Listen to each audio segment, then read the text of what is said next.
If you're working as a health, wellness, or fitness professional, you're going to see a lot of clients that are dealing with hypothyroid issues.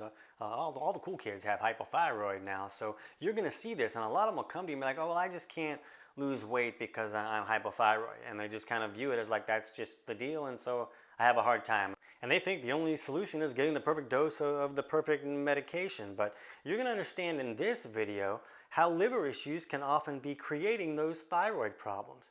And a lot of clients will think, well, I don't smoke and I don't drink, so it's probably not a liver thing for me. But in this video, you're going to learn how they can be creating malfunctions that are causing the liver not to function correctly and leading to these thyroid malfunctions. And you're also going to learn how to help them correct those issues. Let's jump in.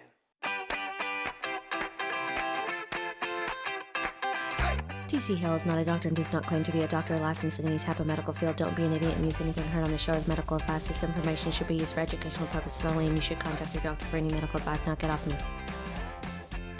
Now what you want to learn to differentiate is that some people are dealing with symptoms from the thyroid not functioning correctly. That's totally a thing.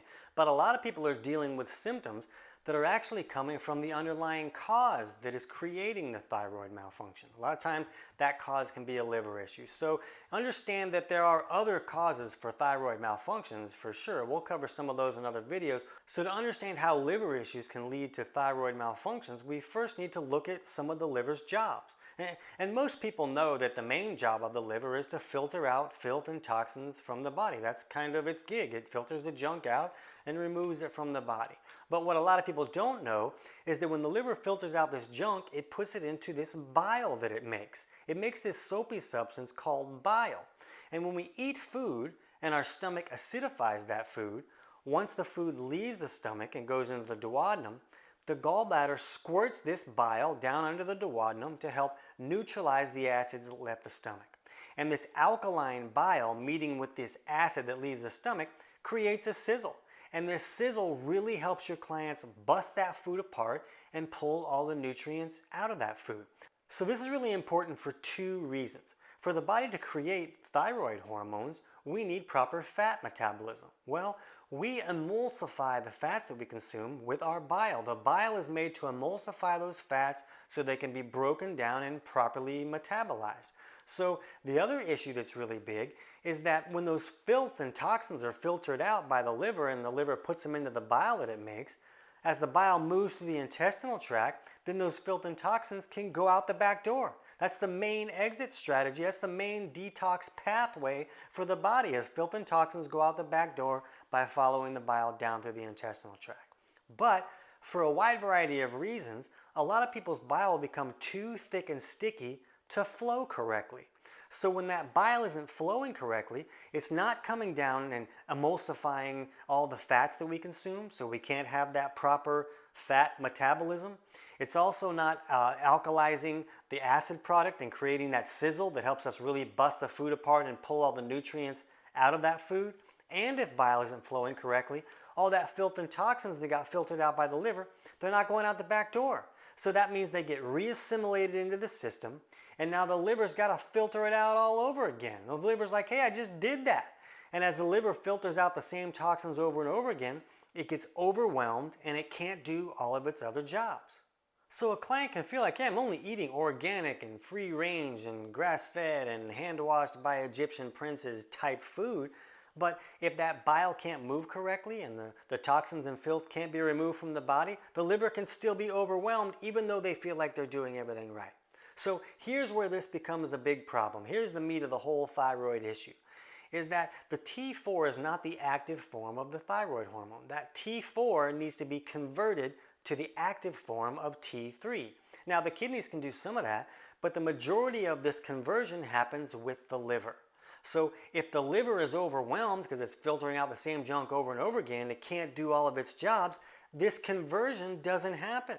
And then the thyroid is getting blamed, like, hey, I didn't do it. See, it's these stupid liver guys and the gallbladder and the stupid bile stuff that's not flowing. I'm up here near the face where everything's pretty. Those guys are down in the guts. That's icky down there.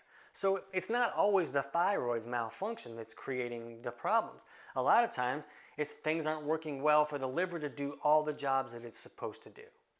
And some feel that bile is necessary to create this conversion from T4 to T3, and some feel that it's the liver handling the job. And whatever the situation, if bile is not flowing, there's either not enough bile to make that conversion, or the liver is overwhelmed that it can't handle that 80% of this T4, T3 conversion that the liver normally handles. Now, if I made all this stuff up, that would be awesome. I would be totally awesome in that case, but I didn't. There's a lot of Finland studies right now that are kind of showing the correlation between hypothyroid and gallstones and stone formation. And we know that gallstones are formed by the bile not flowing correctly, so it stays in the gallbladder where it just continues to get concentrated until it's concentrated into stones. So that kind of leads back to the ability to bile to flow correctly or not.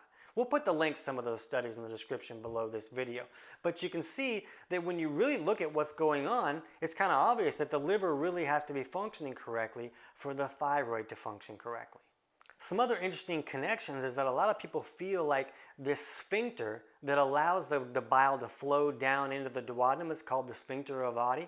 A lot of people believe that there needs to be thyroid hormone for that to function, for that sphincter to be able to release so things can flow. So is it an issue of, man, my thyroid wasn't working, so then my bile couldn't flow correctly? Or was it the lack of bile flow that led to the lack of conversion to allow my thyroid to work? You know, you don't get to always know exactly which chicken or egg happened first, but we do understand there's a connection and we need to help everything in the body to function correctly. Another interesting connection is that we see now that high estrogen levels also have the ability to block this conversion from T4 to T3.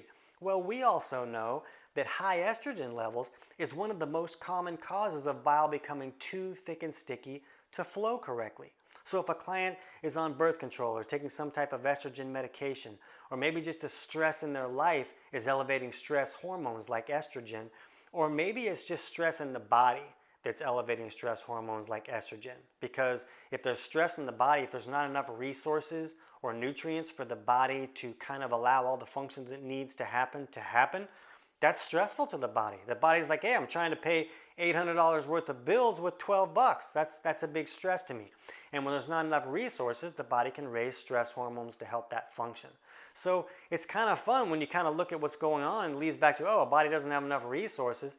That could lead right back to that digestive malfunctions where maybe bile wasn't flowing well enough to help emulsify the fats and to create that sizzle that helps us pull all the minerals and nutrients out of that food.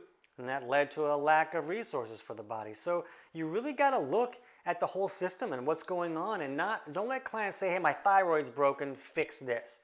It's a bigger picture than that.